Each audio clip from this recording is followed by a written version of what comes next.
So my high school sweetheart, you guys, we were together pretty much all through high school. Then his senior year, he ends up moving because his mom moved. So he moved out of district, so he had to change schools. And you guys, this was my first boyfriend. And he pretty much, like, he showed me how, like, a guy is supposed to treat a female. Like, I mean, he will buy me clothes in high school. You know, like, his mom probably gave him, like, little allowances. He would buy me clothes. He would pay for the movies. He would give me flowers. He was really sweet. Like, he was, like, my first boyfriend. So he moves out of district, and in our senior year, he gets someone pregnant. And the way I found out is that my best friend at the time, she threw a party, and she made sure to invite the girl that he got pregnant. And the girl is standing there, big belly and all, and I'm just sitting there gasping, like, and she was like, "This is the one." And he didn't tell me that he got someone pregnant. I had to find out through other people. And you guys, this completely broke my heart in high school, because no one couldn't tell me that I was going to be a Braxton. His last name was Braxton. I was like, I'm going to be Braxton. This is going to be my husband, right?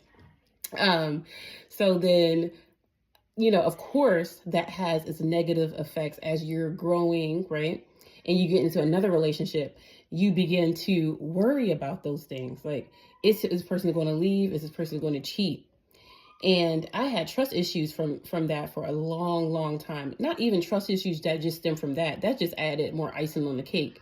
Of course, I had trust issues that dealt with trauma in the past. And I'm not playing the victim card. I'm just doing this for a teaching lesson, you guys. But I had a lot of trauma. So that broke my trust early on. And then that just amplified my lack of trust. So then, you know, as I'm in my relationship with my husband now, and I recall him telling me, he says, you know, how do you know to trust someone? And I said, I give it time. And then through our conversation, he told me, well, ultimately you have to trust God, right? You have to trust God. And that would irritate me, right? He was like, don't put your trust in me, put your trust in God, right? And although that advice is so sound, sometimes you want someone to say, put your trust in me, right? But we have to remember that man will fall. Man will make mistakes. Man isn't perfect. The only person that's perfect is Jesus, right?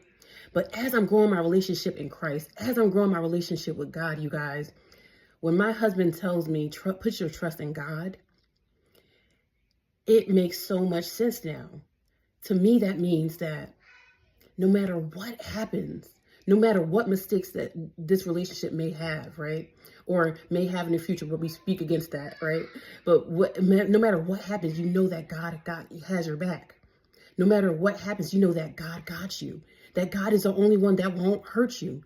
That he won't betray you, right? So when I hear that now, it doesn't irritate me.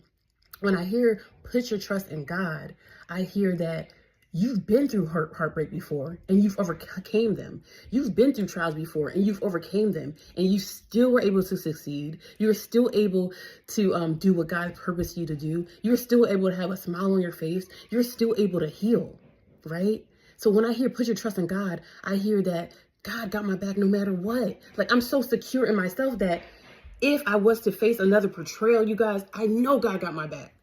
I know I'm going to be okay, right? That is what put your trust in God means.